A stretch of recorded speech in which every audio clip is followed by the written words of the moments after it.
So this is our Apimaye hive.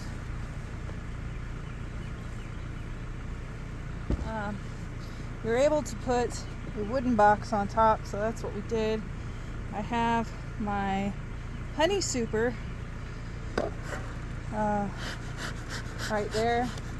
It looks like they've seriously propylized these little plastic lids, and I've honestly been a little bit concerned about what that can lead to, if it's going to break them or not.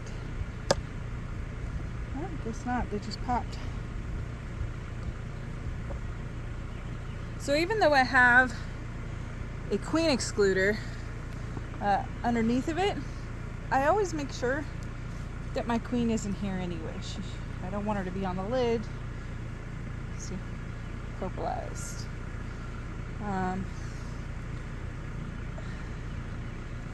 And I really just don't want to lose my queen. I'm not going to go through this because right now my goal is to take out frames to put in a nuke that I have over there. It's actually going to be a split. I've got a queen, a mated queen.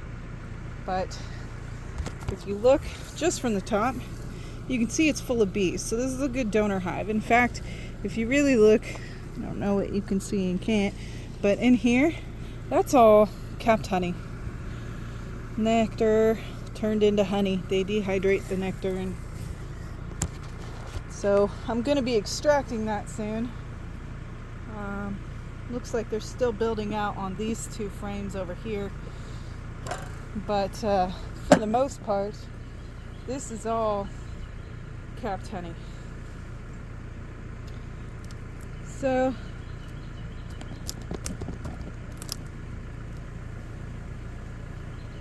oh yeah, that's heavy. So I'm gonna put this on its side. And again, you can see from this side what's going on in there. So it gives you a good idea when you look at it from the sides without having to be terribly invasive. Now I'm gonna take this queen excluder off, check it for the queen, because you want to make sure that your queen isn't on here, and then you release her and you don't know what box you're putting her in. You can put her in the honey and she's stuck in the top. You can squish her, you can put her on the ground and she never makes it back in. So when they say you want 8 frames of bees for something, you got 10 frames in here, and this is 10 frames of bees. Gentle bees. Look how calm they are. They're not upset at all. I smoked the entrance with 2 puffs. I smoked the top a little more because there was some on the outside plastic I wanted to get off. But these bees are extremely gentle and they are looking good. They were treated with oxalic acid a couple months ago, or yeah, right before the flow. Now I'm going to the 3rd frame. I'm a little slower working. I had surgery on my elbow here and here, and it hurts a lot, but I still love to beekeep, so I just go slower. I go to the 3rd frame, and look at that. So the reason it's not a solid brood pattern is because they backfilled some of it with nectar.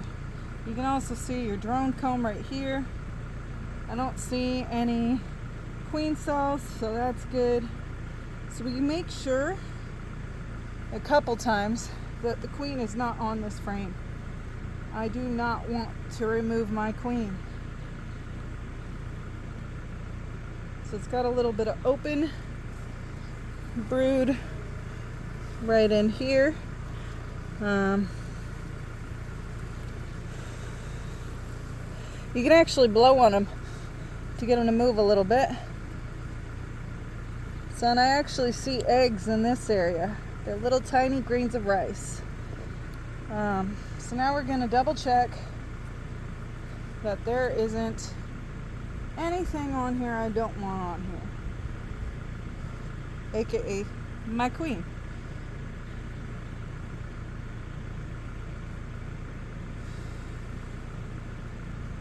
Blow them to make a move so I can check. It is looking good though.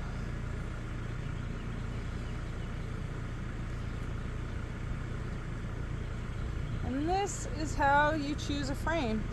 And you don't even have to shake these off. It also has some pollen, and like we saw, some nectar and some capped honey. Again, normally a spotty brood pattern, you think something was wrong, except they just backfilled it. Because it's been a strong nectar flow, we've had a lot of rain, a lot of blooming plants. And my micro farm is over there with all the squash blooming. They're just endless nectar and honey. Nectar and pollen. So we're going to go ahead and take this frame, and then I'm going to go and look into other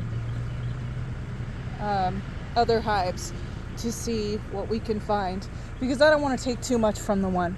But this is what you do.